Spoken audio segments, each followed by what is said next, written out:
Magic reveals itself to those who remember where to look for it. This is Magic Hour, and I'm your host, Taylor Paige.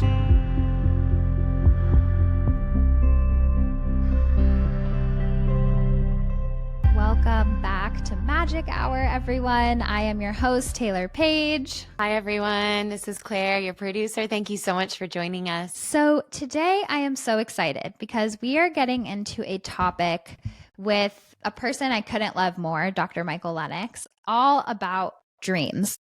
And I'm reading his book right now, Psychic Dreamer, which we'll link in the show notes. And it's all about psychic dreaming experiences, which if you don't talk about these things with people, you don't realize that not everybody has these same experiences as you.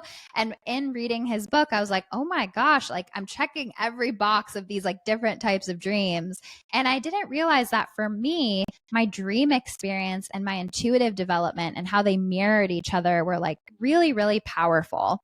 And in childhood, I had really intense precognitive dreams, which is basically where you dream about something and then they happen. So one of the first ones was dreaming that my grandpa was going to pass. I told my mom, grandpa's going to pass in 2 weeks. And she said, why would you even say that? Don't even talk like that. Like, don't say that. And then 2 weeks later, he had a stroke and he passed.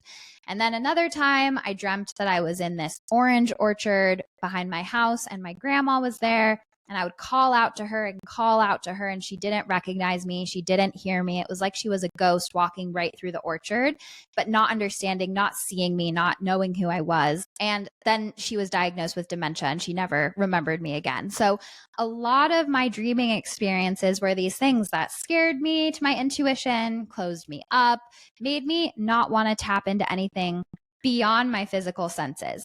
But there was one really freaking powerful dream experience I had that was like, hell yeah, I'm a powerful witch. So what happened was, I believe I was 18 or 19. I genuinely can't remember now. And I was having a reoccurring nightmare every night for 3 nights. And every single night in the nightmare, I would dream of me walking through this graveyard by myself, looking for my then boyfriend and not being able to find him until I walked into this really like swanky mansion at the end of the graveyard and he was hooking up with a redhead girl in a pool. And I would have that, and no shade to redheads, Claire. I love y'all. That was just part of the dream. So I had that dream every night for 3 nights. At the time, this was my first love, who I lost my virginity to, who was my first real boyfriend. We were together for 2.5 years. And at the time, he was like my college boyfriend. We were a little rocky, but we were still together. We were rocky, but we were not broken up. I was home in Ojai. He was in LA. And while I was home, I was having these nightmares. So on the 3rd night, I wake up at 3 a.m., same nightmare. I call him at like 3:30 and I said, you had sex with a redheaded girl in a pool. And he said, who the F told you? And I was like, I'm a witch and you messed with the wrong one. And I had a rage blackout and I genuinely don't remember what I said. I was only 18 and I'm like a Scorpio with like all this fire. I could not control myself back then. I don't know what I did to him, but it was really intense. And I came back to consciousness and he was like sobbing and it was really intense. I like felt numb inside after that and just like watched Matilda and rode my bike to Starbucks. It was really crazy. Do you remember the movie Matilda? I was obsessed with it. Of course. Yeah, I watched that by myself at like 4 a.m. and was just like dead inside. And then as soon as Starbucks opened at 5, I like rode my bike up this really big hill and like just I don't even drink coffee, but I like got coffee and then like rode home and then like went through a whole year of grief over that relationship. It was really intense, but honestly, no ill feelings towards that person now. He's fine. It's all good. It was a necessary spiritual teacher for me. But that dream really stuck out as that feeling of if there's a message that you need, your guides will find a way to get it to you. And I remember feeling mixed feelings about that dream because I was like, on the one hand, I was like, thanks for looking out. Like this was before I had my regular spiritual practice, but I would occasionally have precognitive dreams and kind of have a fearful relationship to that. But I was like, thank you for looking out. I do feel protected. I do feel like no one can lie to me, but I was also a little freaked out by it. And it took me a long time to kind of integrate that process. But since this was an episode about dreams, I just wanted to share that story because I've never told that story before. And it was a really defining moment on my intuitive journey. That is such a wild story, Taylor. Like, so incredible. And also must have been really intense and terrible. But seems like kind of the push your guides wanted to give you to say, like, hey, this isn't a match and this person isn't showing up for you. And it's time to let them go. And here's a little nudge to help you do that. Yeah, absolutely. And I think that's where the walking through the graveyard by myself was such a powerful image of like death, endings, rebirth. And at the time in my life, I was struggling a lot health wise. I was feeling really stuck in my acting career and I was in kind of a low place. I was just not in the best place. I also didn't have a good relationship with like the night terrors that I was having or like the intuitive feelings I was getting. I was just very scared and closed up. So for a dream to come in and like help me in that way after having such fearful experiences with dreams definitely really sticks out to me in terms of my dream walker journey. Yeah, for sure.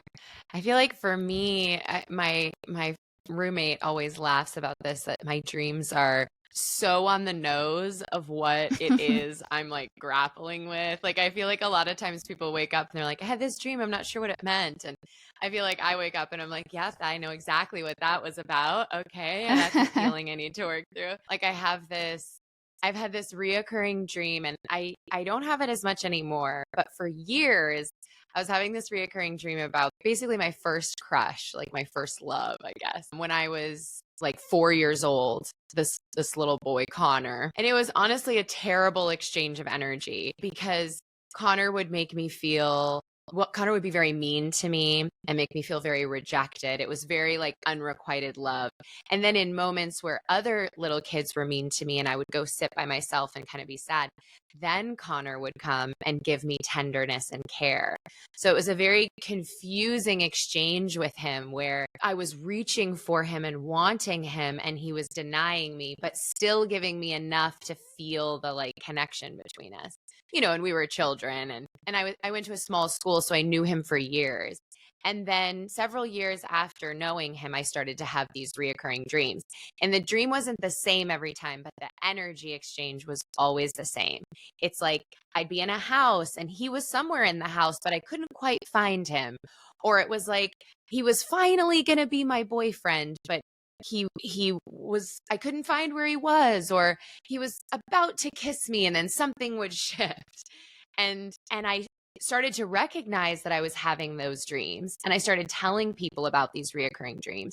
And then in the dreams, I would have a moment where I would realize like, oh my God, Connor, I have reoccurring dreams about you. Like in the dream, I would tell him like, I have these dreams about you. So it was like really interesting. And then all of a sudden they stopped and I wasn't having them. And so I was hoping that I was moving through that experience. And then recently I've been in kind of an exchange of energy like that with someone. And I had a dream about him that felt like that same exchange of this kind of unrequited affection and reaching for someone who's not reciprocating that feeling.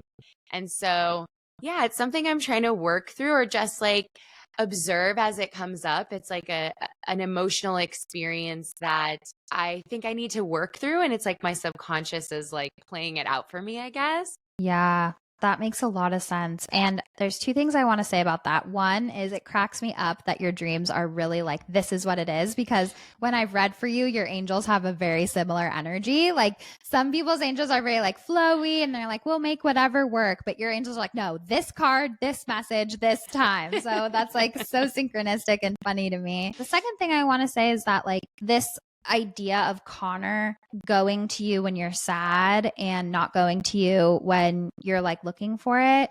For some reason, I just feel like that's more to do with what he witnessed in his house and love and affection than it has anything to do with you. And so as Connor's like a symbol for an emotionally unavailable man, I wonder if it has less to do about you and more to do about what they witnessed in the giving and receiving of love and their capacity for it. Yeah, wow, that's a beautiful way to reframe it. And because it can be difficult to not take that so personally, you know, and feel like you often talk about the if then statements. Like, if this person cared for me, then they would treat me a certain way. But that's not true. People are having their own experience and their own difficulties connecting based on what they saw in their household, based on past hurts. And it often has so little to do with you or how much they value you. They're just struggling to show up for you in the way that you know you deserve. Yeah. And hurt people truly hurt people. And as you were telling me that story, I just saw this image of Connor as a little boy watching his mom cry, and that's when his dad comforted her when he took it too far, or something like that. And then little baby Claire internalized, like, oh, I'm not worthy, like, but in reality it's just this long line of ancestral trauma playing out through Connor to you now. Yeah. And I'm wondering if when you had this dream again, were you in a new setting? Was it the same house, or were you in a different setting? Can you remember even? It's actually always different settings, which is interesting. It's like the dream is not the same, that the feeling and the like concept is the same. So like sometimes it's in a house, sometimes it's somewhere else. This time it was in a house and it was with this other person, but it was that, so it wasn't Connor. It was with this other person. But it was that same exchange, the same feeling of like, I was finally going to get that affection reciprocated, but couldn't quite get there in the dream. Well, it's interesting to me, the idea of the location always changing, because to me that shows your growth and your forward momentum, and that you're not in the same stuck place as when the dream started. So I think that's really beautiful. And I think, you're even processing this dream with a different perspective now. And I know from just being your friend that you're moving forward in a really powerful way. And so I'm really proud of you. And I think maybe your subconscious is also showing you this dream again to show, yeah, the theme's coming back up, but you're not the little girl anymore. Oh, I love that so much. Thank you, Taylor. Yeah, I can't help myself but like start giving readings and interpreting things. I'm sorry. But for anyone else who's in that exchange, hopefully that can be helpful to hear too. Absolutely. And I also want to circle back really quickly to what you said about if then thinking, because this is something I talk about a lot in my Love Life workshop. And I see it as one of the number one pain and grief causers for no reason. Well, there's a reason, but it's one of the ways we torture ourselves. If he liked me, then he would text me.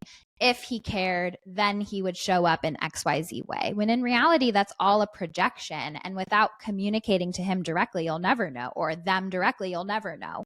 And so watch out for where those if then statements are coming up, because they can really trip us up and rob us of a chance to authentically understand ourselves and our partner by making assumptions that are grounded in our own past. Absolutely. And I think another aspect of that too is like a lot of the if then are about how we operate in the world, how we show up in the world. If this were to happen, I would respond this way. And therefore, that they don't respond this way means this. But that's true for me. That's not true for how they show up in the world necessarily.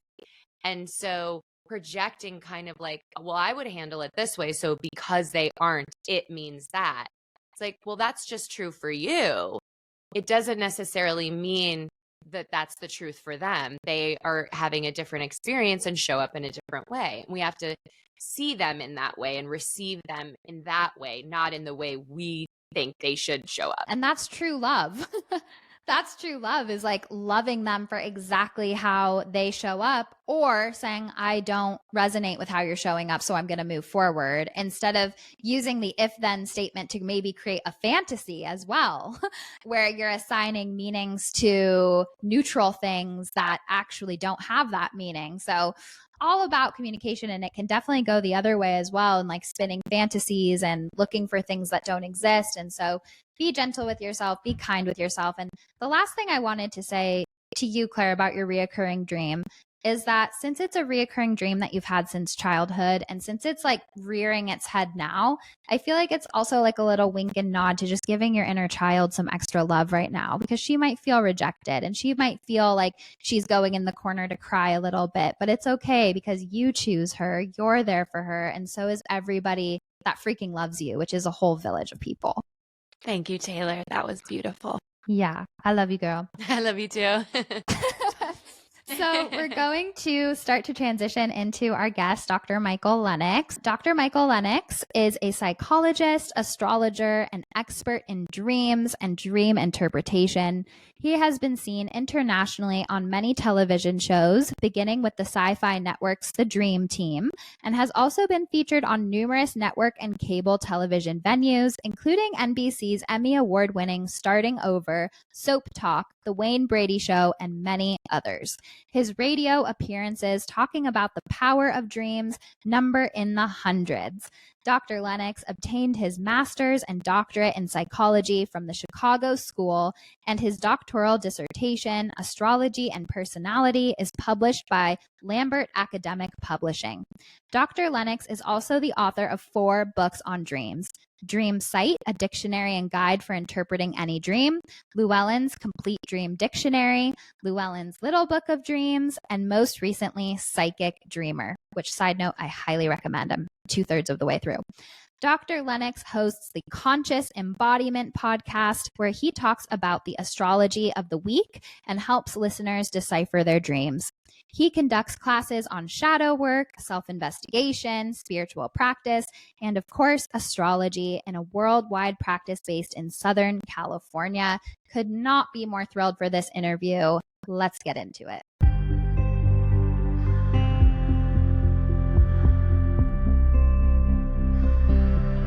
Dr. Michael Lennox, I am so thrilled to have you here with us today. I just have to share this idea of a red string theory that connects important people together. And growing up in Ojai, you lived right across the street from me. And somehow our path has continued to intersect. So you feel like a very special person and teacher for me personally. You know, Taylor, thank you. And thank you for having me. And I have the same feeling about you because indeed, Ojai was like a second home for me. And my dear friend still lives on Shocott Drive.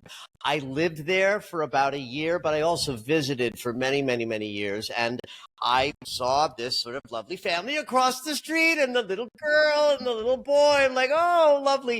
Your aunt was one of my dearest when I was up there in Ojai. Yeah. So I had this personal connection through both your mom and your aunt, and you as a little girl, and now you're like the spiritual leader in your community, which I'm so proud to watch you blossom and just take your heart and your psyche out into the world and be of service. It's a delight. Oh, thank you so much. And you meant so much to my mom. I always talk about how growing up, my mom was an astrologer and super into astrology and would do like little T-side birth chart readings for family and friends.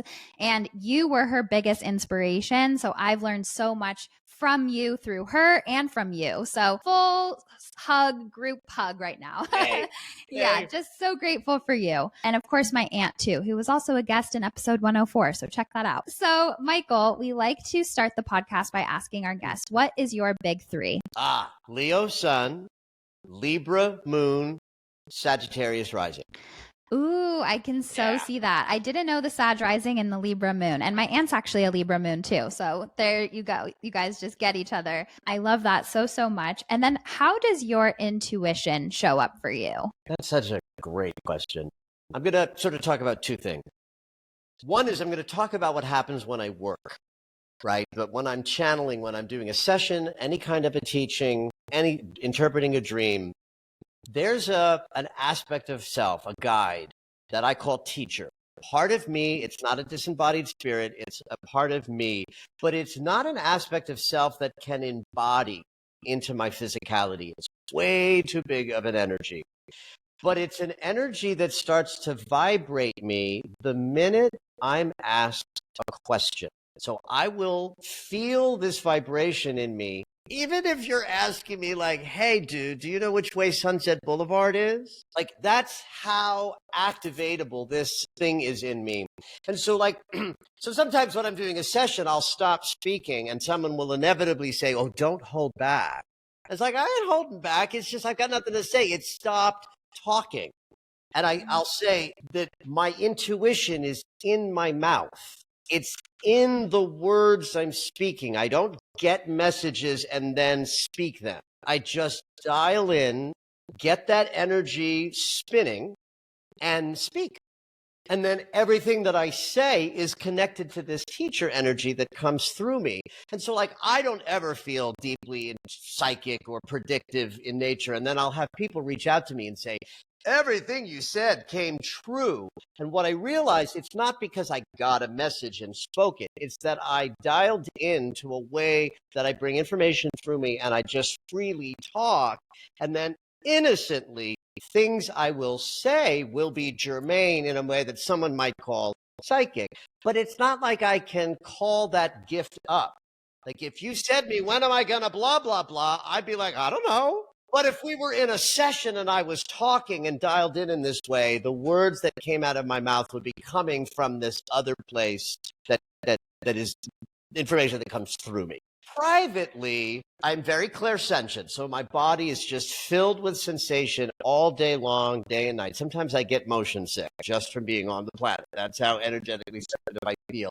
So I get a lot of yes, no, just in how my body feels to something. And it's really just yes, no. There's no detail in the clairsentience. I just feel yes and good about what I'm feeling, saying, hearing, or considering, or not. I get a lot of clairaudience, little messages, numbers, question answers. I can be in a trigger and I can say, how old am I? And I'll get a number. I can be in conversation and hear a word that will feel intuitive. So that'll happen to me a little bit. And then this last thing I want to say is, when I've seen this funny little TikTok video where it's like, this woman in her car says something very funny, like, I'm paraphrasing crazy. It's like, I'm psychic by making things up about people and believing them.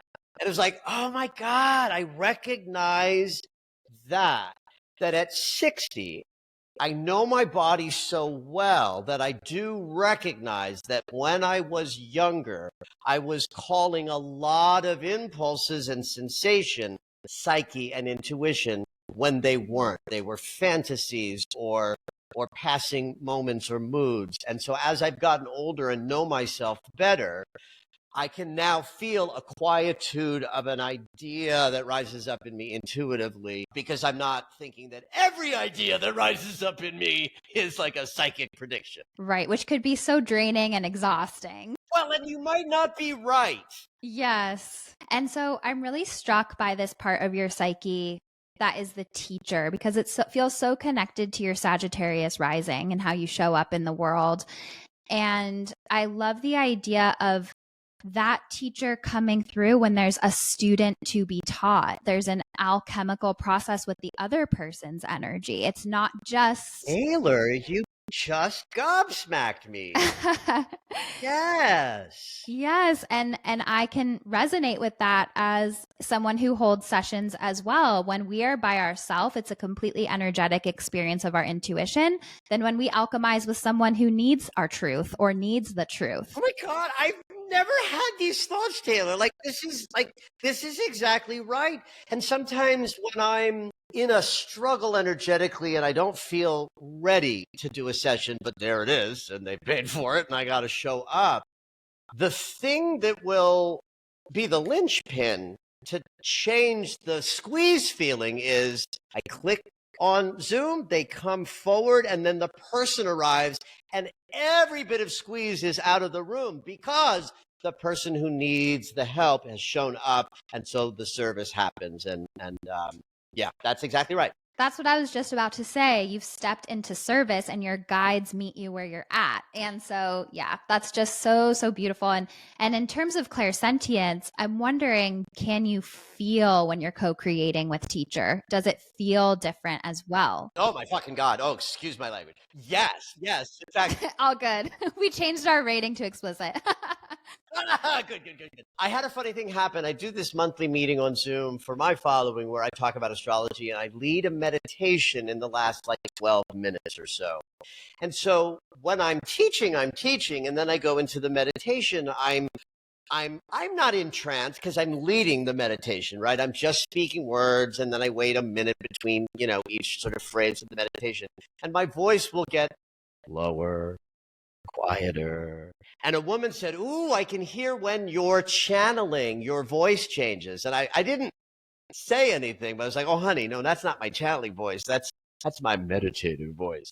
How you know I'm in channeling is I get loud, I get faster, my hands fly around the room, and it's activated now.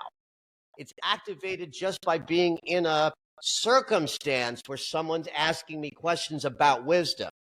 And so I feel it as an incredibly pleasurable spin energetically. Everything feels a little vortexy. I feel animated. I feel very awake and alive. And yes, I knock my glasses off my head frequently when I'm in sessions because the hands just fly around. So yes, it's a very, well, and it's Sagittarius. It's mutable fire. You're absolutely right. The Sag rising and teacher are one. I can identify with that. First of all, that was a beautiful articulation of inspired speaking. And that I see that so strongly in you of when there's an extra oomph or power behind your voice, that is 100% spirit working with you and through you. And as a Sag moon, Venus and Mercury, I can recognize the Sag energy when I see it. So I want to get into the dream world now. I have so many questions for you. So something that probably happens to you and happens to me a lot is people DMing me saying, you visited me in my dreams last night and you gave me a reading and you told me XYZ. And I've had that happen as well with different people in the spiritual world, where one time a spiritual teacher visited me before I was on my path and touched my spine and angel wings came out. And I was like, I have to do angel readings. And so I know this is in your book as well. And I'm just wondering if you can speak to what that means when people that we look as in a spiritual capacity visit us in dreams. Yeah, I think there are two things that can happen in the realm of what we're describing. And one of them is absolute phenomena, that there can be connection energetically in the dream state. We are multidimensional beings, and one of the powerful things about the dream state is the part of our thinking consciousness that inhibits our ability to perceive those dimensional perceptions is asleep. And so we are free to sort of perceive. And so in the idea that an energy can visit another energy and have an impact is a high level mystical thing that I believe occurs in dreams. And so there are initiations. The one you described is very much like stories that I've heard where there was a sensation of the dream that almost felt physical and that you were changed as a result of the dream. And so I would categorize that up as a high level mystical interaction between two energies, one that's visiting and the one that's receiving it. But then there's the psychological sense of dream where every aspect of the dreamer is, every person in the dream is an aspect of the dreamer. And so in that kind of a dream, it's not uncommon for someone to dream of the person who is their chosen teacher at a given time to represent their highest wisdom. So if somebody says, I had a dream about you, I'm more likely to go with the idea that they're simply dreaming of their higher guidance and wisdom, that I become the best avatar to represent inside their psyche. And the distinction would be, one just feels like a regular dream in which someone you know is appearing and you have a clocking of that person showing up and you make a decision of how to interpret that. And the other one is a top line, mystical experience that changes you. And that feels very different, as you well know. Yeah. So when it's a visitation, which is more metaphysical and unexplainable in the language of science, we wake up feeling that change, transformation, and we feel that on a deep level. Whereas the other one is the psyche communicating to us through symbolism to embrace our own wisdom. And we are just the symbol of that. Yes. Like if someone called me up and said, I had a dream about you last night, my first question might be, okay, what circumstance are you working with that is drawing forth your highest wisdom that makes you think of me in the dream state? Right? There'll be a reason why that dream was happening at that time. Yes, I love that so, so much. I'm wondering, with all of your work with dreams and your Psychic Dreamer book, if there is a connection between our personal clairs. So for you said clairsentience, clairaudience, and how we receive information in the dream state. Oh, golly, I'm the expert here on dreams, and I feel like I don't know the answer to that question. And that's okay. Yeah. I mean, I'm fine with that, because what it is it makes me curious about the inquiry, that in fact there are different ways that we operate. There are different tools, and they are distinct. And that would follow us into the dream state, right? Because it's still us. Whether we're awake or sleeping, it's still us. I mean, in fact, that's, I think, the beauty of the dream state in one way of perceiving it is that we are the ones who are in our waking life, and we are the ones in our sleeping life. And in the sleeping life, we are multidimensional. And when we are awake, we are singularly dimensional, but we are both always. And we visit each realm every day. So yeah, I think there would have to be ways in which individual to individual will have a different way of experiencing dream content, in the same way that individual to individual has a different language for how intuition speaks to them. I'll say this about dreams as well, which isn't really about intuitive dreaming. People have dream styles. I've heard them. Like, I've done dream circles where it's like, oh, you having the same train dream that you've had for the last 15 years, right? So if that's true, if people, like, I'm always dreaming of community. Like, I'm just always in some community. Like, it's not clear what community is, but it's always I'm out in my community and things happen in the dream state, right? So that's my dream theme.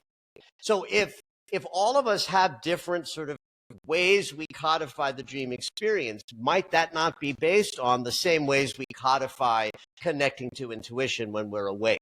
Because even they're both multidimensional experiences. Sleeping is, and so is receiving intuition while we are awake. That information is coming from another dimension. Yes, absolutely. And so I think it might be a valuable tool for people who want to strengthen their intuition to just observe how you show up in dreams. If you have very symbolic dreams, there might be clairvoyance. If you feel things very deeply, clairsentience. If you hear phrases, there might be clairaudience. And there might be a link there, because it's all connected to how we perceive on a deep subconscious level.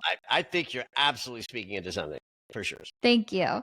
So I want to go into precognitive dreaming now, because that's something that people ask about a lot. I want to share a story with you in a bit of a precognitive dream that I've had, but I want to help dispel some fearful energies around dreams, because so many times people are like, is that a precognitive dream? Am I really going to get in a car crash?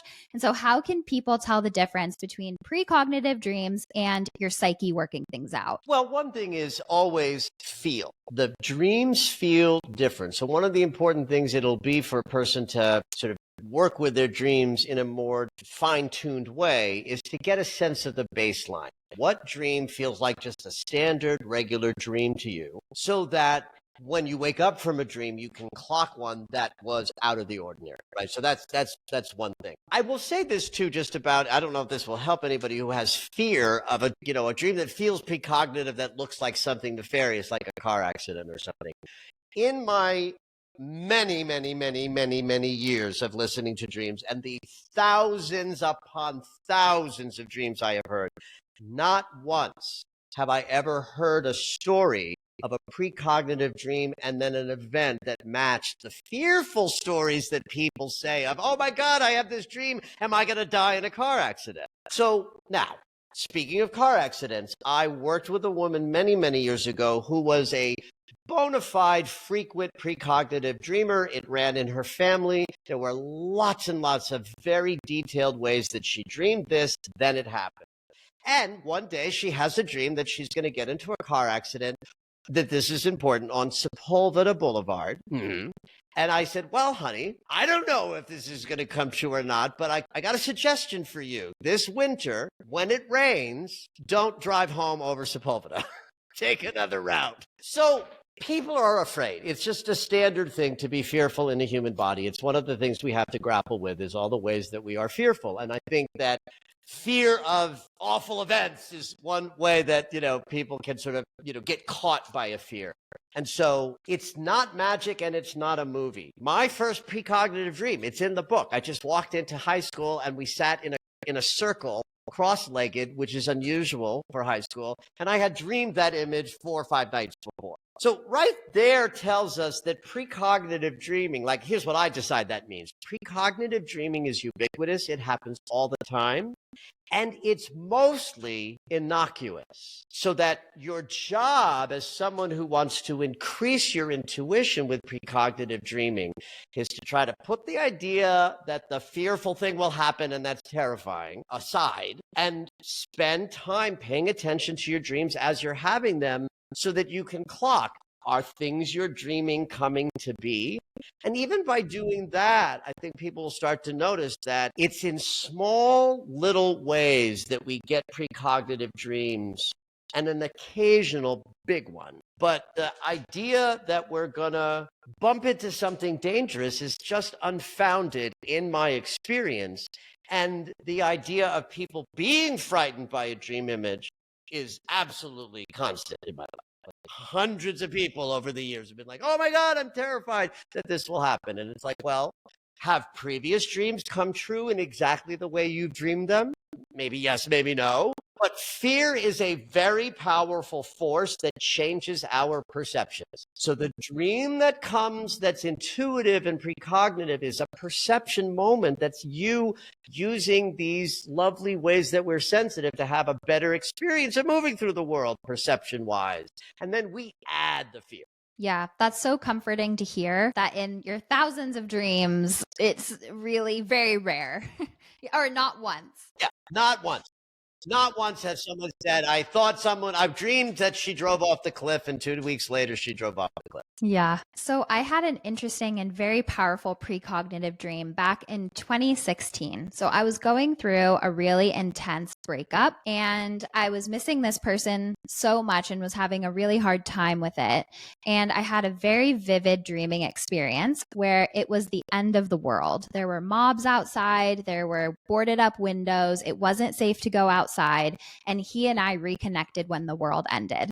And I woke up and I was like, well, that was weird. I'm going to keep going. But it did sit with me in like a very powerful way. Fast forward to 2020, there were mobs breaking into stores, boarded up windows. It wasn't safe to go outside. We were watching everything from behind our window. And that ex reached out to me and we reconnected in that time, only as friends. And then I met my husband really soon after. And there was like this spiritual crossroads for me if I was going to like move forward or go backwards. Ooh, I love it. So that precognitive dream really, when I realized it and clicked it into place, was a really powerful experience for me. Well, and it exemplifies the point I was making. In other words, the world did not end in an apocalypse, but there was a quietude in the planet during the pandemic that matched the dream image, right? So if you were like, oh my God, the world's going to end, but I'm going to meet somebody, right? It was symbolic still, and yet wildly precognitive. And I think that there's a connection between this event and your meeting of your husband. I'm not even sure why I say that, but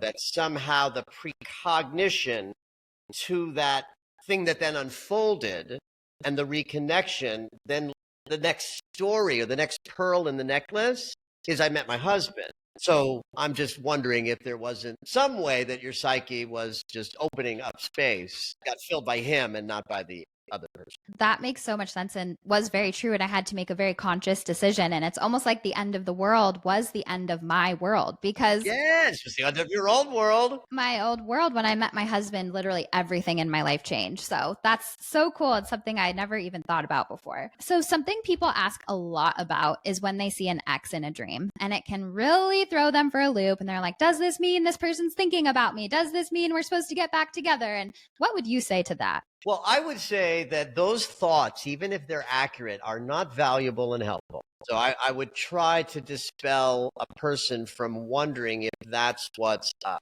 Because that's, first of all, it's like an inauthentic moment to say, oh, I had a dream. That must mean we're reconnecting. What's the authentic moment there is I still have longing. Now, if you're in a space of feeling longing and saying, I still have longing, that's beautiful. That's you being authentically in an experience And then the dream comes, and it's like an opportunity to process the connection as you're letting it go further and further and further. And so it's not uncommon to dream of exes way after the breakup. And I think those dreams are helpful in the process of separating from the ex. But if you then interrupt the flow of that separation with a fantasy that the dream means he's thinking about me and maybe we'll get back together, it's like, is that possible? Yes, of course it's possible. Is it likely? No. What's likely is he's off in his new life. You have longing. The dream is helping you process the longing and let it go, but you're going to interfere with that from a scarcity place that says, oh, well, he's thinking of me. I hope this can be my love because I don't believe that someone else might come along. And so people are interfering with their growth by grabbing a fantasy and attaching it to the dream experience. Yeah, I couldn't agree more. It's like your subconscious showing you there's still next level release, next level cords to be cut, next level processing. Yes. You know how you know that someone's thinking of you and it's time to get together? They call you. They call you. Yeah. They say, hi, I'm thinking of you. Let's get together. That is such a good point. That is such a good point. Right. And the point is that, you know, I have to say it's possible that when we dream of someone, it's because their energy is with us because they're thinking. I can't dismiss that, right? But as a teacher, I have to be in the responsible chair and say, yeah, bat that fantasy aside for a moment and go where I'm going, which is in the service of your growth and maturity. And if it is him energetically reaching out to you, then it will continue and some new thing will happen. Right. You can't miss someone that's meant for you. So it doesn't just have to be grasping onto threads from a dream. And also, I think in like love life and relationships, we so often give our power away to what the other person's experience is or what they're thinking, when dreams are a time where our subconscious are talking to us about us and our path and how to move forward for our highest timeline. Don't give that precious slice of consciousness away to what someone else wants. That's right. Okay, this was a really interesting thing that I saw on TikTok, which was somebody saying that if you're lucid in a dream state and you ask whatever other character is in the dream with you, where am I, or what time is it, or what day is it, they won't answer you. And I had a really interesting experience where I became lucid in a dream and I remembered that. And I was driving in the car with this faceless, nameless man, and he was just driving me. And I realized we were just on a film set. We weren't even going anywhere. And I said, where are we? And all he kept saying is, you know where we are. And he wouldn't give me an answer. What day it is? You know what day it is. And I'm wondering what you think about this. Okay. So I'm going to tell a lucid dream experience that I've had. I've had two in my life at like the 12 out of 10. Right. I've certainly had lots of lucid dreams of like, oh, I'm dreaming, or, oh, you know, I'm aware in a big way. But twice I've had the experience where I was as wide awake as I am right now. The first time this happened, I was sitting in my living room on the couch, and I was just sitting in the living room. And I'm telling you, like now, right? Touching, feeling in my old apartment. And I was like, oh my God, I'm dreaming. I'm dreaming. I pointed to my bedroom. I'm like, I'm asleep right on the other side of that wall. So it was wild. And that was it. That was enough. I love that experience. But I want to say this about that. I knew I couldn't get up. I knew that even though I was fully lucid, I knew my body wasn't there. I couldn't get up and open the door. What I wanted to do is I wanted to go up and open the bedroom door and see myself sleeping. And I couldn't. So I don't know what that means, but that does speak to the limits, that there's some limit in the lucid thing. So the second lucid, this was not that long ago. This was maybe 10 years ago. And then about 6 years ago, I had a second lucid experience that was as awake as I am now, only this one had like a sepia tone to it. Everything was a little brown and filtered. But I was alive and awake, and I was walking across a field in a park to a picnic bench. And there were 5 guys sitting at the picnic bench, and I walked up. And I said to the bench, I said, you guys know we're all dreaming right now, right? And they were all like, yep, we know. Come on, sit down. And that was it. That was the end of the dream. And so that you could not convince me that those 5 people in my dream are alive or were and in their bodies and sleeping and dreaming that they were at a picnic bench sitting down with a bunch of guys. Like you could not pry that from my belief system if you wanted to. But then all I'm going to say about the question you're asking me is when you say that, it feels right. It feels like there should be some limit when you're meeting in liminal space in a multidimensional land where you're half conscious and half in your mystical self, that there would be some limit there because it's not waking life. Right. It's like a timeless, locationless place. So how could they give you a definitive answer? Yes. How could they give you that information? Yeah, that's so interesting, which leads me to another question. So for those of us that are listening that don't know what lucid dreaming, it's basically when you gain awareness that you're in a dream while you're dreaming and you can begin to like control things or ask questions or move things. You can go, people who do this well can go back into dreams. They can wake up and say, oh, I want to stay in bed and go back to the dream they were having. Yeah. My husband can just naturally do that. He's like, I want to go back to where I was. I was like, do you even realize how advanced that is? Like he's so low-key advanced without even. No, it kills me because there are people who can do that naturally. And then there's people like me who spent their whole life devoted to such things. And it's like, I've had 2. Yeah, I just had to laugh at that. No, it's very advanced for him to be, but it's a wiring thing. So it can't be that the skill is advanced. It's got to be human. It's that it has to be developed. And for those who are interested in receiving more information, we then get moved towards the behaviors that develop such things. But yeah, no, lucky him.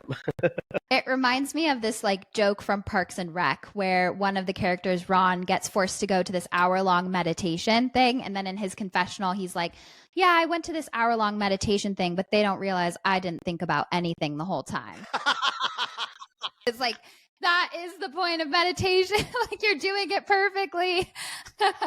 So that's what it reminds me of. But my question about lucid dreaming is that part of me understands it, but another part of me is like, what's the point? Because dreams are a time for us to like let go of the reins of consciousness, receive, be led in this way we can't when we're in our physical body. And then it's like, then we go to sleep and we feel like we want to control everything and direct the narrative as well. Like some part of me just wants dreaming to be a time where I'm led and can go on the sensory experience in peace without needing to be in the driver's seat.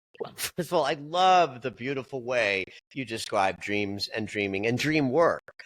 It is profoundly intimate. I mean, one of the things that's stunning about dreams is that they happen inside of us, and then we wake up and we meet our day, but we still have this sacred thing of enormity that has happened inside of us. And so it's very sacred in that way. What if, though, lucid moments like that and connecting to other dimensions and other beings like that, what if that's just accidental? Interesting. What if it doesn't have a point or purpose, but something that simply can happen if our bubble of consciousness is off in another sort of dimensional place and it bumps into other bubbles of consciousness? And if you have a lucid experience, but that the drive wasn't to have the lucid experience, it was an artifact of simply being in the multidimensional space with other beings who are in the multidimensional space. Right. Like that's where you were meant to be led. That's where your consciousness maybe was meant to be, or there's no connection at all and it's just an experience that you had. Well, I will say unequivocally that I have no idea, because how could I know? But that when you ask the question, true to how like my intuition works, like I don't know how to answer the question, but there is an answer in me if I just allow it. And I just said what I felt to say from teacher. And I don't want to run around saying, well, if teacher said it, it's true, because I don't know. I'm just spitballing here. But the spitballing comes from a connection to intelligence that is the same intelligence that's driving what happens in dreams. And I trust your spitballing as an expert in this field with thousands of hours of research and dreams. Yes. I'm not spitballing like a schmuck. I mean, I do have some, like, I have the goods. Yes, exactly. So, something I want to talk about is night terrors because, like I was saying, there's such parallels between intuitive development and dream work. And there's a fearful experience of both that shuts us off and clams us up. And for me personally, I experienced night terrors to the maximum. I had sleep paralysis. I saw that figure in a black hat. Oh, yeah. I remember talking about that with you. Yes, I saw that black hat figure at the end of my bed that a lot of people report. There was just so much fear. I felt like someone was pinching my eyelids shut and I couldn't open them. There was just so much fear. And it was part of the factor that drove me to shutting down my intuition, being like, I want nothing to do with anything outside of my five senses. And that led me down a really dark rock bottom path in my life. And so part of that is, say for parents out there who have children who are getting night terrors or have nightmares, which was my experience. And my parents were like, you're fine. It's nothing. And that kind of taught me to have no language or trust in my own experiences. And so I'm wondering, for parents with kids who have night terrors, or that might indicate a strong connection intuitively like it did in me, but it got shut down and fearful and misinterpreted. What would you say to raise strong dreamers? Ooh, what a beautiful way of putting it. Well, let's first start by just defining what a night terror is, why it happens, what's going on. So the frontal cortex is lighting up in the REM sleep experience because not only are we dreaming, we're also going over everything that happened during the day, forming short-term memories, so that we're very lit up in a way that we would respond to physically if we were awake. So the brain paralyzes the body just before we go into REM. And then just before we come out of REM, that paralysis goes away, we wake up, we've had some dreams, all is well. But this blur, a boundary between the paralysis and the sleeping consciousness and the coming out of that, can get messed up. And you can have the experience of coming out of the dreaming consciousness into semi-awakeness before the paralysis lifts. Now, the scientists would just dismiss the scary shit in the room as like detritus in the brain and perception. But we know better. We understand that in this in-between state, a person is both perceiving the waking life consciousness, although dimly, because you're still half asleep, but in the unconscious's territory where other dimensional energy is perceivable.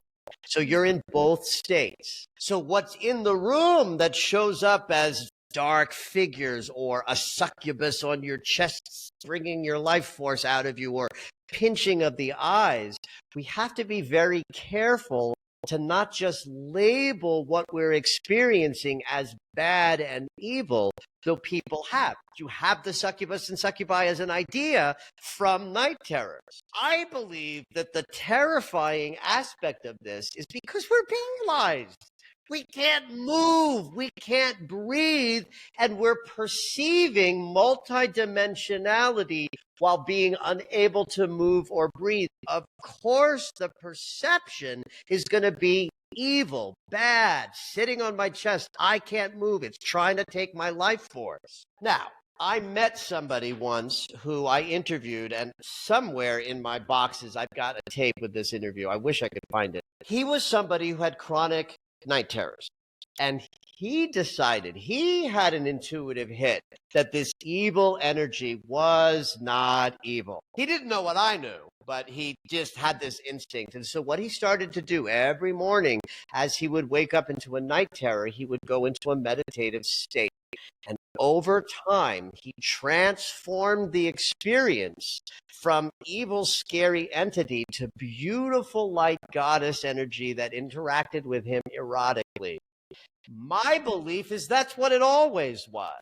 Now, I want to say this to add to the possibility of other experiences. There is dark energy. There are lugubrious energies out there. And so it's not, I'm not saying that it's not possible that the dark figure at the bed is a dark figure. I'm not dismissing the possibility of the darker things, but I want to make sure that if I'm going to talk about this, that I'm also saying that what I think is really possible and going on is something much more mystical, and the paralysis adds the fearful interpretation of it. So now, just want to get to the final part of your. I know it's a very long-winded answer. I'm loving it. I'm loving everything you're saying. So now, if I go into the question, which I think is a beautiful question, what do you do as a parent with a child that is suffering in this way? The first thing you do is you do not ever say these words. It's just a dream. You have a child that in the dream state is having a wild experience. And if you say to that child, it's just a dream, I get the impulse to dismiss the enormity of it as just a dream. But now you've dismissed this tremendous experience that the child is happening. And how are they going to grapple with, okay, I almost lost my life to the devil. But it's just a dream, right? So we want to start with that we never do that with a child. We never just try to get them comfortable by dismissing what they experience. What you want to do instead is make sure that you're emphasizing the comforting that you're doing. You want to emphasize mommy's here, daddy's here now. That dream is done. It has passed. You are safe. Yes, it's scary in dreams. Dreams are scary sometimes. But then we wake up and you can just call for mommy and I'll be right here. Right? That it's all about the actual experience the child is having, not some abstract thing that their 8-year-old mind can't put together. What do you mean it's just a dream? But they can understand, I was scared, now I'm comforted, mommy or daddy is here. Then if there's the possibility of engaging with a child about the mystical elements of dreaming, that's certainly not a question or conversation you have when you're comforting your child at 10 o'clock at night because they've had a night terror, right?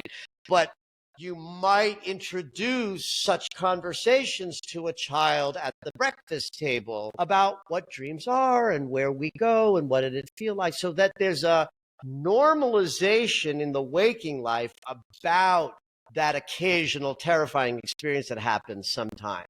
So now it's not just something that the child is dreading happening and trying to figure out what does it mean to that it's just a dream, right? So that's sort of, how I would instruct a parent. I'm not a parent, so I don't really know anything about being a parent, but I certainly understand the intimacy that can be created between a parent and a child when the parent holds the child's dream experience in a kind of sacred, non-dismissive way. Yeah, I love that. And going back to that story that you told of the dreamer who started to shift his relationships with the figure in his night terrors, it really resonates with me because when my night terrors were the worst was actually in my mid-20s when I was in a really abusive relationship. I was sick in my body. I was giving all my power away. I also was a medium that wasn't accepting that, and I would get really scared of things I felt and sensed. And there was one moment where there'd always be this rattling in my closet, something about being in my closet. And I would always be so scared, and I'd sleep with the lights on, and I was having night terrors. And there was one night where I just went into the closet while it was rattling and shut myself in there in the dark. And I said, I am done. The scariest thing in this apartment is me now. And I never had a night terror again since that moment. Okay, that's a brilliant intervention, honey. Right? But it speaks to something that we've been saying, that if we have an experience that we don't understand that is a little frightening, and we perseverate on that as a fearful thing we want to avoid or resist or don't understand or have some, scary reaction to, it'll just keep persisting. And the only way to sort of switch anything is to go right through it. And that's what you did by going into the closet. You said, all right, I'm going to face the fear. And then it goes away because you're right. The most dangerous person in that room at that point was you. Yeah. Sometimes we have to remember that we're physical beings on a physical plane set up for us. It takes other entities so much energy to slightly shift a power cord, whereas we could just pick something up and we forget our power a lot. And for the parents out there, who are having kids with nightmares and who are scared and teach them about their power, teach them about their angels and guides, tell them to, before they go to sleep, welcome in their angels of protection or whatever it is. Give them a tool to empower the experience as well. Beautiful. I love that. So I had this also another kind of interesting idea that I want to float off of you, because I've just been pontificating on dreams ever since reading your book, and you feel like the perfect person to bounce these ideas off of. So in the dream world, unless you're an expert at lucid dreaming, it can feel hard to control the energy. It can feel like you're just on a wild ride. And I intuitively feel that our experience in the dream world is the closest understanding we can have for what our past loved ones experience when they're in spirit. That there is this connection of being out of your body in a multidimensional experience, and that our past loved ones communicate to us in this very symbolic way. They don't just say, I'm Steve and I passed at 45 and I miss my daughter, because they can't. Imagine trying to do that in your dream. You would try to focus on a symbol. You would try to focus on a feeling. And I'm wondering if you think that the dream world is almost a preview of what it's like to be out of our body, or if there's any connection to that. Yeah. I had an experience of losing somebody dear to me very, very suddenly a few years ago. And when he did, it was very shocking death. And he hung around me for a couple of days, and I had my first sort of medium experience. And only, I'm not naturally a medium, but he was there and I could feel him, and we would talk. I can call him in now. Like, I can call him in and feel and hear loosely his laughter. And in those 3 days, he was so close that we talked about what his experience was. And it was charming because he was like, oh, whoa. He like couldn't believe where he was or that it even happened. And he talked about the immediacy of movement for him, that it was like life, but that he existed everywhere anyone was thinking about him, and that he was present in a way that reminded him of waking. I mean, he wasn't this articulate. I'm being articulate with the sense of, right, that it was a little like he was everywhere all at once, and would come into a kind of awareness of himself when connecting with the people who were alive, who were thinking of him. Wow. That to me sounds like the dream state. Everywhere all at once, and can go into different territory at the power of thought, or with the power of thought. And so that makes sense to me, that being out of the body, but still close enough in consciousness to be interacting with this plane, I would imagine it would have to be very similar to the dream state, because it's the same thing. I would say that we are the same person when we are awake that we are when we're asleep. So we are moving in and out of these dimensional places. And I think the same thing can be said of passing out of the body. It's still us that leaves the body behind. And so I'm guessing that while I haven't been shown this in a direct way, I would sign up for the idea that the dream state and what it's like for someone who's left their body is probably the same thing. I certainly think of dreams and sleep as a little visit to death. I mean, I treat every night as a practice of death. I say a prayer of the sweet death of sleep, because I think the better we are prepared for our death when the actual one comes, the better our experience is of our soul's, completion. Exactly. And the Grim Reaper is actually a friend. Right, exactly. I think that's so beautiful what your friend in spirit told you, because it echoes a message I've gotten, which is love is the rainbow bridge that connects us between realms. And when we love somebody and we miss them, that automatically draws them close. And so on days where it's anniversaries or birthdays, or you're thinking about them a little more, missing them, that's just very fertile for connection there. So wow, that's so, so powerful. And it's true. And so in that regard, when our past loved ones are on the other side, I feel like that freedom from the body after they've suffered for a long time. This isn't the case in your friend because he had a sudden passing, but I've connected with people who are like, I'm just a bird right now and I'm just flying. And I felt so paralyzed in my wheelchair, and now I want to just fly for a while. Sweet. Yeah, so it's so beautiful and it's so comforting to me. It's so, so comforting. One of the last things I want to talk about with you is past life dreams. I think they're so powerful. I'll use myself as an example again, because as I was reading your book, I was like, I didn't realize how many different types of like dreams I've had. But I used to have a reoccurring dream in first person, which you say in the book is a qualifier. I was in first person and I was a little boy in a concentration camp.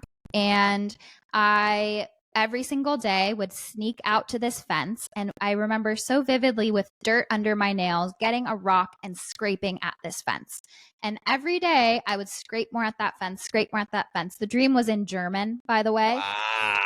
Yeah, granted, my mom and grandma spoke German, but not enough around me for me to ever know German. I never knew German. I was like scraping, scraping, scraping. And then one day the hole was big enough and I could squeeze myself out, and I never had that dream again. Wow. And I was like, had to be a past life. Yeah. I first got hip to the idea of past lives in dreams very innocently. And I wish I could remember the first time this happened, but it would be in the listening of the dream.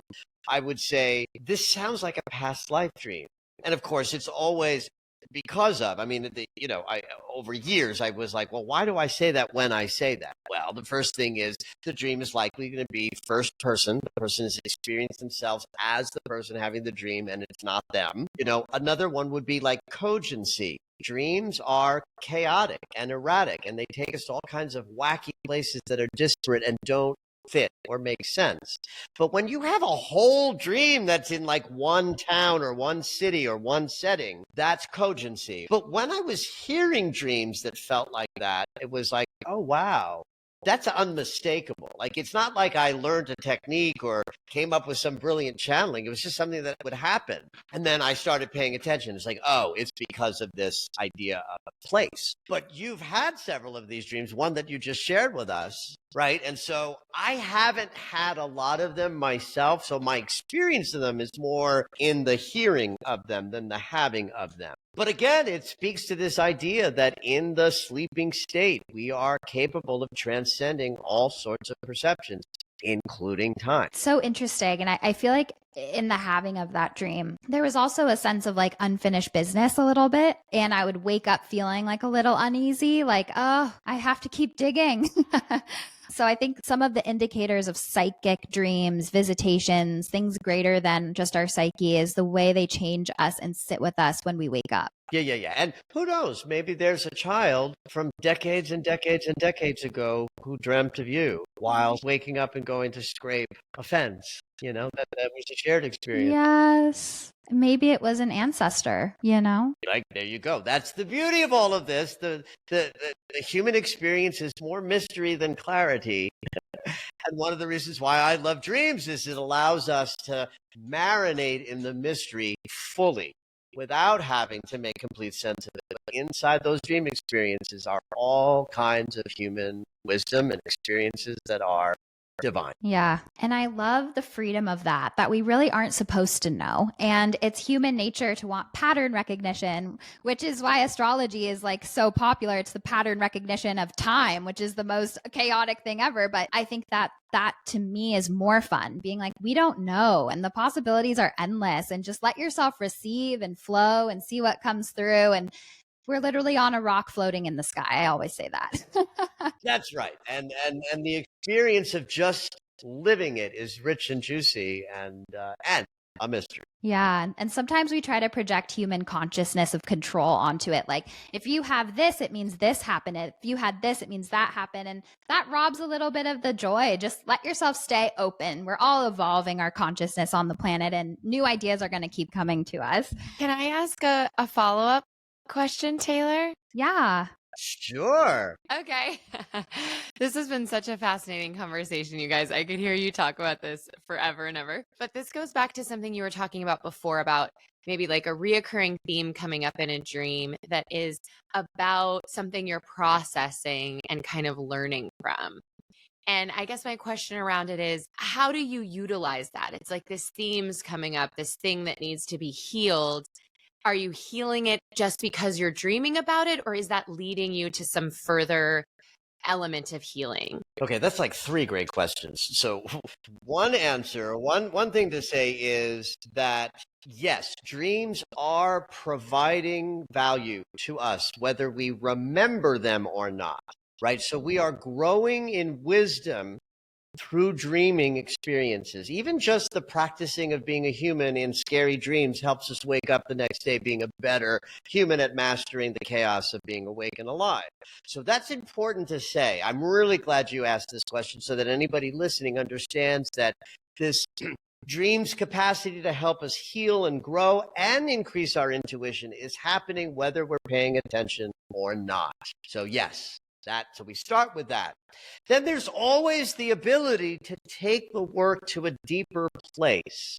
And so partly to Taylor's point, what I would want to make sure that anybody listening gets is that if there is a theme that you're working out and it's showing up as a recurring sort of dream, either theme or image or template, I would invite the dreamer to respond to those images creatively, not rationally.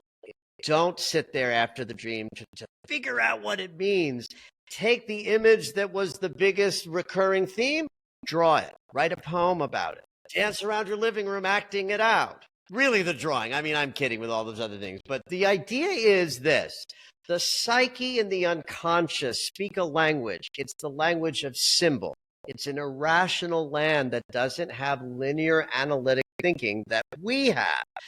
Right? So the person who's dreaming of their ex because they're processing the old relationship would get further by drawing a picture of their ex or drawing a picture of the two of you and like burning it or there's all sorts of ritualistic ways to play with the dream content, but you want to make sure it's creative, not rational.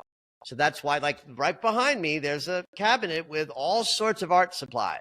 And every once in a while, they come out because it's like, all right, draw it. You keep having that same nightmare of drowning in the pool every like 10 days. Draw a picture of a pool with you drowning in it. The unconscious says, ooh, they're paying attention. Some new symbolic material has gone in. And then the dreams will shift, right? So that's the message so the other question is always an opportunity to do deeper work. And my suggestion would be it's in the realm of being creatively expressive. And doesn't mean talent. Like if you're sitting there going, I can't draw, it's like, well, you should see my stick figures. Like it's not about, right? It's about the act of putting the body through the creative expressive process of responding to the dream material creatively. That's such a good question, Claire. Thank you so much for asking that because it took everything from an esoteric level to a practical level. And we always need more of that. And I love your answer, Dr. Michael Lennox, because that imagination is the language of intuition. And so engaging our creative processes gives us fertile mental space to make and uncover new discoveries about what we're working on than if we just go through our day-to-day motions as normal. So beautiful, beautiful. Where can people find you, Dr. Lennox, and how can they connect with you? You have so many beautiful offerings. Thank you. MichaelLennox.com is the website, MichaelLennox. And that's just the place to go. I do a lot on social media. I do a daily astrology video. I do monthly gatherings, the weekly podcast, but you can find everything that I do, including all of my classes in self-investigation. And I also teach astrology, MichaelLennox.com. Beautiful. And we will link that in the show notes. I hope you all have a beautiful day. And thank you so, so much for being here, Dr. Michael Lennox. My pleasure. Thank you for having me.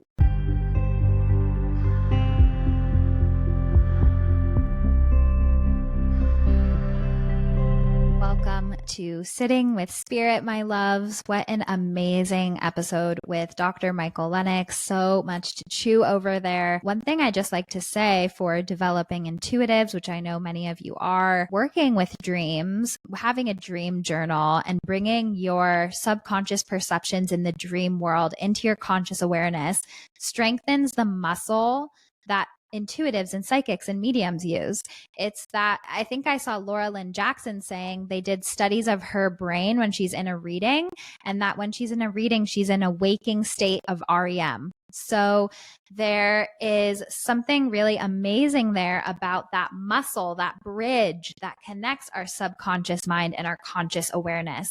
And that muscle is the same muscle that's used when we remember our dream and we consciously think about our dream. So even just remembering your dreams, if you have a hard time doing that, just sit with, how did I feel when I woke up? Is there a color I saw? Is there anything that I feel or see as soon as I'm starting to regain consciousness? And even if there's just little threads of connection, writing it down, working with it will start to bring your conscious awareness into that. It will show your guides that you want to strengthen that muscle, and you'll start to remember more and more and more. And that's a very important part of intuitive development. So when I sat with Spirit, I felt like there was more universal themes coming up and messages coming up than an actual past loved one coming in, which is totally fine. Every single time is going to be different. This was more from our angels and guides that I felt. And the very first message I got was that we need, where there's a lot of synchronicities between this and what we've spoken about,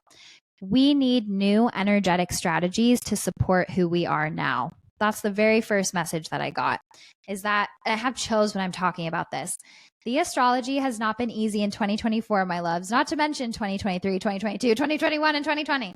We have been through a lot, and we're kidding ourselves if we think that the structures that we set up in our life, the way we go about things, our energetic expressions and strategies are still authentic to who we are now if we haven't really reflected on them, revised them, and checked in about them.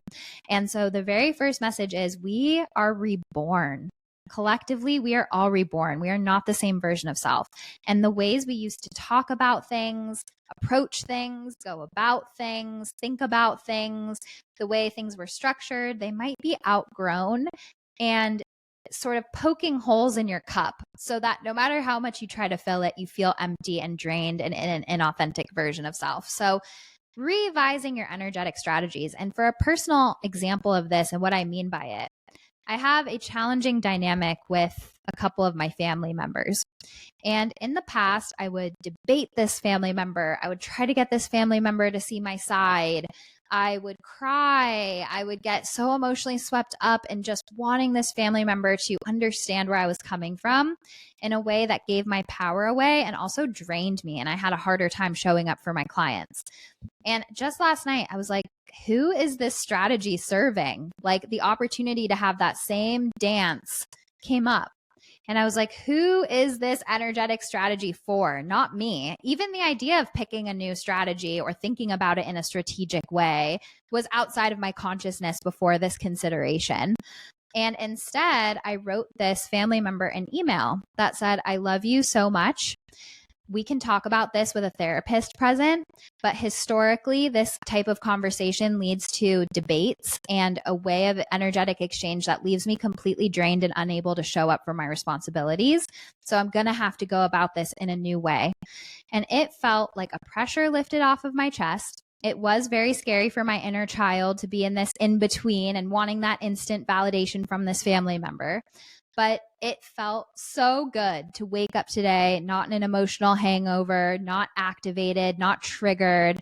And I chose a new energetic strategy. So something as simple as how we relate to the people around us, how we relate to the stories we tell ourselves about who we are, how we show up, even things as big as living situation or job, just really doing a check-in with yourself. Am I being strategic, or am I kind of just floating through life in an inauthentic version of self and feeling a little stuck and lost and not as inspired? And quite frankly, I think both of those muscles need to be strengthened. We need a strategy, and then we need to leave room for magic. But if we're all in the leaving room and floating place, we can sometimes drift to a place where the stuckness, the heaviness is the message that we need new energetic strategies to protect our energy and to live as our most authentic version of self. The second thing I was getting, so sometimes I get messages in my readings that seem to be collective themes because they keep coming up at the same time. And one of the things I saw, which is a beautiful synchronicity with Michael as our guest today as a Leo, is I keep seeing the Leo archetype as being really important. And this can mean actual Leo season. Like I have a feeling Leo season is going to be really important this year, but it can also mean that right now we are in deep consideration of the heart space. Leo rules all things of the heart, our creativity, our passion, how we go through the world, sharing our heart with the world, ability to be praised, ability to be seen, to be visible, to follow our heart. And it's really important. And what's coming in for me now is that with Pluto in Aquarius, it's like opposite that Leo energy. So in order for us to healthfully relate to Pluto in Aquarius, first we have to be able to feel strong in our inner Leo archetype, or else we'll get lost in Aquarius. The first 6 signs are the roadmap into healthy embodiment of the second, and Leo feels really important and like it's spotlighted to me right now. So perhaps those with a lot of Leo energy are going through a very extra transformative time with Pluto tugging at you in opposition while it's in Aquarius. But there's something here about listening to the heart, healing the heart, shedding some cobwebs of the heart, following your heart, lighting up your heart, just all of these like ignition of the heart space Leo themes. And I feel like Leo season is going to turn the volume up on that in a very exciting way. And we're like doing the work to prepare ourselves for that now. With this, I also saw spider coming through as an animal guide. So everybody has different meanings and messages attached to spider. Some people say spider is about manifestation and weaving, and all of that could be true. My subconscious associations with spider is different. And so this is my message about spider. When spiders come through to me in readings, it's about facing your fears head on. Spider to me represents an animal that scares the F out of me, and I get very irrational. I give all my power away to this little speck of black on the wall, and I'm like a prisoner in my own house, even though this spider isn't doing anything to me. And it's a symbol when it comes up into my reading of huge fears that pull the puppet strings of us and force us to give our power away.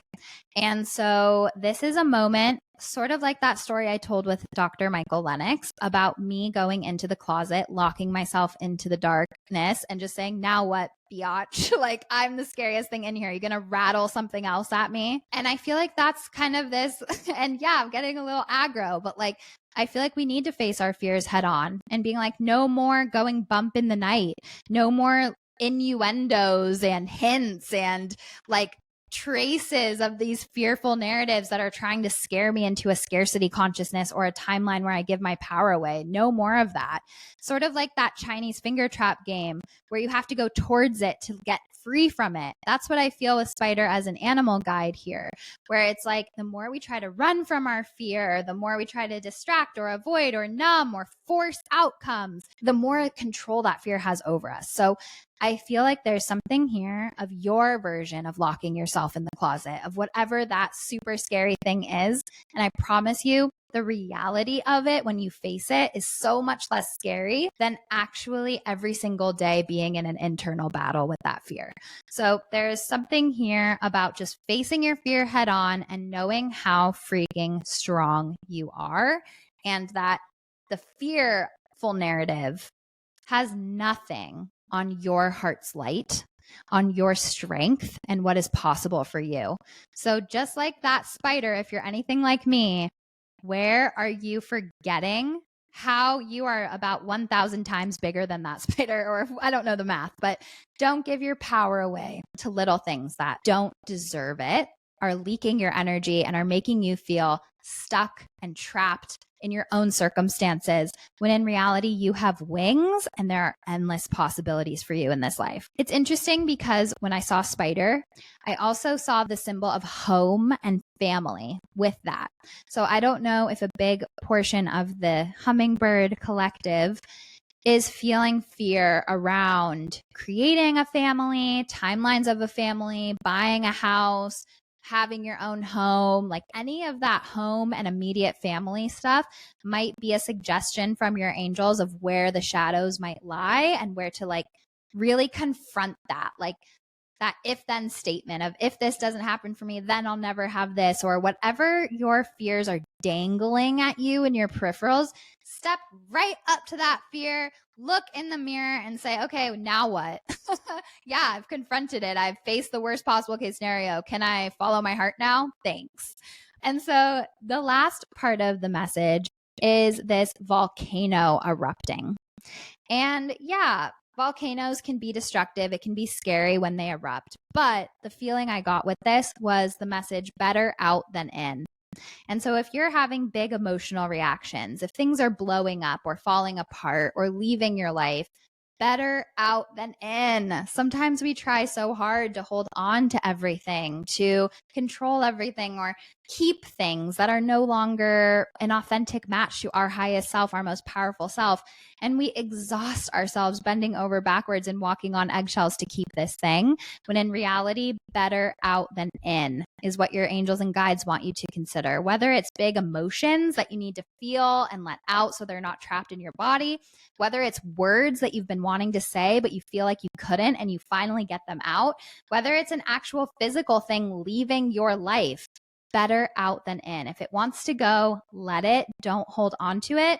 That will only keep you in this place where you have to deny your truth, your needs to keep it. And anything that is truly meant for you will be yours. Know that. Anything that is truly meant for you will be yours. Anything you lose by speaking your truth was never meant to be yours. And the universe will find a way to course correct and see the bigger picture. All you have to do is let it go when it's past its expiration date, which can be so scary. But what I will leave you with here is better out than in. I think Shrek said that. So go watch Shrek. I hope that you guys have a beautiful rest of your week. Anything you want to say, Claire? Just loved that. And I know that it can be a scary moment to lose something you don't want to lose. But it's beautiful to recognize that if it's wanting to go, let it. We have no idea what gifts are around the corner. So many beautiful things show up for you without you knowing they're coming. So just because you might not know what the next step is, or you think this is what's right for you, if it's showing up and it's not right for you, then allow yourself to be empty and something else to show up. Exactly. So take the messages that resonate with you, leave the rest. And I know you'll find this message in perfect timing. Have a beautiful, beautiful rest of your week. And thank you so much for being here.